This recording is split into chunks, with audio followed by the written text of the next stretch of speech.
August is just around the corner, and August means Women in Translation Month. So I thought I'd do a recommendation video. We've all had that feeling. Sometimes you just wake up in the morning and you want to read a bestiary of fantasy animals, but at the same time, you want to read a noirish detective novel. Right? So luckily, such a book exists. It is Strange Beasts of China by Yang, translated by, I have it written here, Jeremy Tiang. This book follows an amateur cryptozoologist who basically spends their time in a bar trying to solve the mystery of the particular beast that chapter focuses on. Sort of like each chapter is almost like a self-contained short story where they deal with some magical creature and how that works with the town. But the creatures themselves are very human. Like, I think they can all talk. Well, a lot of them can talk. It definitely feels like we're seeing something more of a commentary about humans rather than animals, I feel. At the same time, I don't really remember what the overarching theme was, or if there was one, so I think it's better not to treat this as like a philosophical treatise or something, but more like a showcase of creativity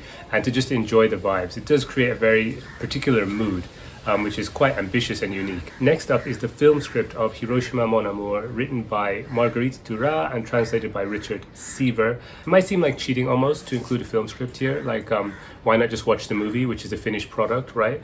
But I read the script after I'd seen the film a couple times, I think, and it really was a totally different experience for me. I mean, obviously just the experience of reading and, you know, watching a movie is totally different, is one thing, but also I think that they changed some parts to it, and honestly it works as a standalone work in its own right, I think. It's about a French actress who hooks up with a Japanese guy while she's in Hiroshima to shoot a film about like a peace, I think it's something to do with peace anyways, anti-war film, right?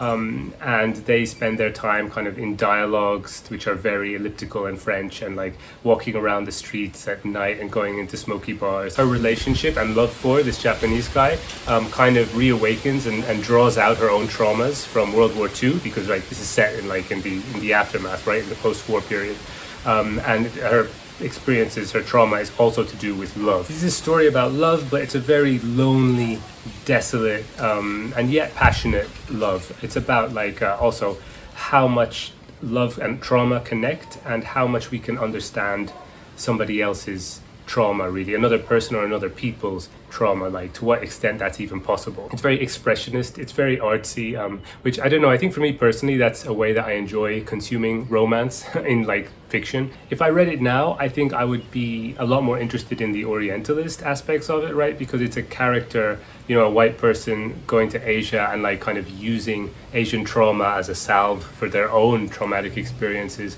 And I'm not sure to what extent Duras is actually, you know, interrogating that aspect, or if she's doing it at all. But even if it does go unexplored, personally, I don't think that would detract from the reading experience for me. If anything, it might make it a lot more interesting in terms of the power dynamic between this couple. Next up is Beauty in Disarray by Jakucho Setouchi, translated from the Japanese by Sanford, Goldstein, and Kazuji Ninomiya. This book was published when her name was Harumi, so Harumi Setouchi would be the name on the book. But she changed her name when she became a monk, I think, a Buddhist monk. An interesting note about the title is that it's Biwa Rancho Niyari, which is like there is beauty in disarray, or discord or disorder, right? So beauty in disarray versus there is beauty in disarray. I feel it's a really different vibe, really different feeling. And I think the Japanese title makes way more sense. This is a bit more for those non-fiction people out there. It's the historical biography of Ito Noe, the feminist anarchist who was alive at the beginning of the 20th century. It charts like her life and how she came to be the editor of the #1 feminist kind of editorial magazine in Japan at the time, and how eventually she was murdered in her 20s by the police.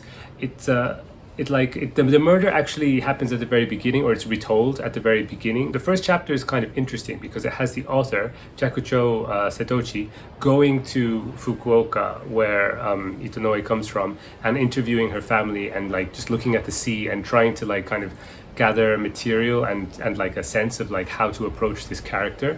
And in that chapter she talks about the murder, and in a way I think kind of gets it out of the way so that we know that it happens, but she doesn't need to talk about it again for the rest of the book, right? But although it isn't talked about again, it does sort of hang over everything, right? Because it's symbolic of the way that the state and the way that society treats women who sort of speak out about these issues, right? And the book actually, although it follows Noe, it doesn't really stick to her. It more kind of follows all the main people who were involved with Seito, or Blue Stocking, which was this magazine, which caused such a stir in Japan at the time. You really get a sense of like who these women were and what their position was in society. Apart from Noe, most of them all came from like middle class or like quite rich backgrounds. At the same time, like they were really, putting their reputations on the line by involving themselves with this very public kind of display of feminism at that time. Something I really like about this book is that it doesn't glamorize their heroism. On the contrary, it kind of like sucks you in to the love affairs and the gossip, and it's just like, it makes it quite fun. These were very passionate women, and the book doesn't try to separate their passion from their principles. This next one also is about a social issue, but it's in the modern time. It's fiction. It's more intense and psychological because it's first person. It's about obsession and fandom, and it's what's it called? Idol Burning by Rin Usami, translated by Asa Yoneda. This is about a girl who's obsessed with a pop idol, and the instigating incident of the book is when he allegedly hits a fan. Like, it's on Twitter that he hits a fan, and so obviously her allegiance to him is sort of called into question. Like, it faces a challenge, and like that's how we get into this story. But it's more not so much about that event and more about just like, she's a teenager, she's developing, she's growing up, and she has this security, which is her basically toxic parasocial relationship with this guy, and that the thing I liked about this one is like how much that helps her. We obviously see it causes difficulties in her life, and we can see clearly that it's not great.